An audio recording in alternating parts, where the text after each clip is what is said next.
Everyone, my name is Daniel Griffith, and I am a part of Addictions Recovery Ministry here in Abbotsford.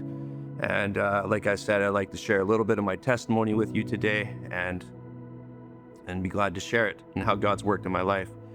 So I was born in Langley, BC. I was born and raised. My family wasn't very well off. So growing up, we didn't have much, but they provided what they could. They're a very loving family. It wasn't a Christ-centered home, that's for sure. I was a very shy kid, and I kind of hung out with myself a lot in my family. And there was addiction issues in my family growing up. It seemed normalized because it wasn't just the main group of family, like my mom and my dad, my brothers. It expanded to my aunts and uncles and stuff like that as well.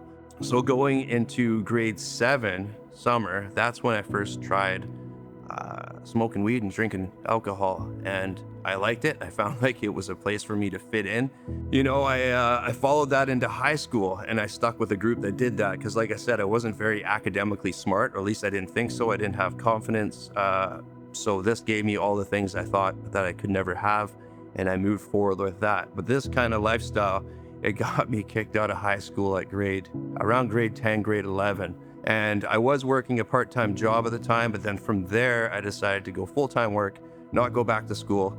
And as a hardworking guy, and I felt like that was my place. I wasn't like, oh, geez, I got kicked out of high school. I was like, all right, now I can work and make some money. And I did grow up alongside 2 other brothers and my mother and father the whole time. And my middle brother, I was pretty close with all my brothers, but my middle brother, Darcy, mostly. And he passed away in a car crash. And this was when I was 19. He was 21 years old. And this gave quite a bit of impact on my life as well as my family's life. But for me, alcohol became a part not just to use to fit in and for confidence, now as a way to cope. And, I smoked a lot of weed, and I started getting into cocaine and different things as well. I eventually got into a long-term relationship, became an instant stepfather to a daughter. Family life was fairly good. I was a hardworking guy. I provided in construction, but the alcohol, the drinking, the drugs was always in the background, and it did have a huge impact on the family life. There's a lot of stuff that we couldn't do because I just chose to spend a lot of my money on me drinking it. And later in life, my mom, that was struggling the whole time still with my brother's death. When I was 35 years old, she passed away, and this was pretty tough on me as well. So my cocaine use ended up getting more frequent, and the partying use, I kind of separated from some things. I still continued working, but this took such a toll on the family that we ended up splitting up because of it.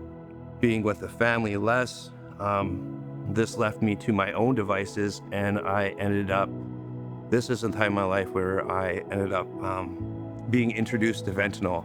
And I tell you, man, that drug took me to the lowest part of my life. I went from a hardworking family man, and within not much time at all, I was fully addicted, and I was unable to stop. All my close relationships kind of fell apart, the good ones. I was untrustworthy. I was stealing from work. Pretty soon I was unemployable because of the addiction, as well as from bouncing from company to company to company. I didn't leave a good name for myself in the industry I was working in. And for the first time in my life since working grade 7 part-time, I was unemployed, I was on welfare, and I started going into treatment. And I believe this is where the seed was planted, and God started to move and change in my life.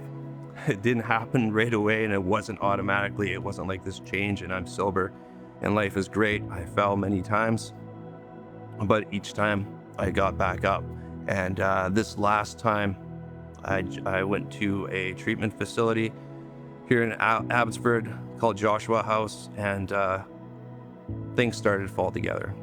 The prayers, they were answered, and life started again. Through this time, I started going to Addictions Recovery Ministry, and I tell you that ministry has helped me abundantly in my my recovery and my recovered life. There, it's like almost a home. Everybody there is almost like family. It's given me a place to serve, an opportunity to share my story. A lot of the men that go to this meeting are the same, go to the same place that I went to for recovery. So I can relate to them very well, and I have a chance to make an impact in someone else's life.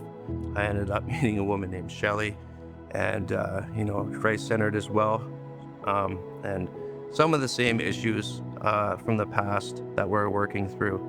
But God started to move in our life, and it was very beautiful, to be honest. And we followed God's direction. After I left treatment, we ended up getting married. So today I am happily married. I am drug and alcohol free for almost 4 years now, consistently.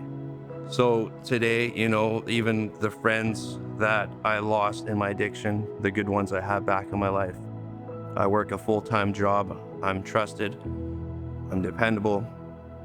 My family life has got pulled back together. Of course, it's not always as close as you'd want it to be, but things are moving forward, and I'm just so grateful for God for the things that He's done in my life. Thanks.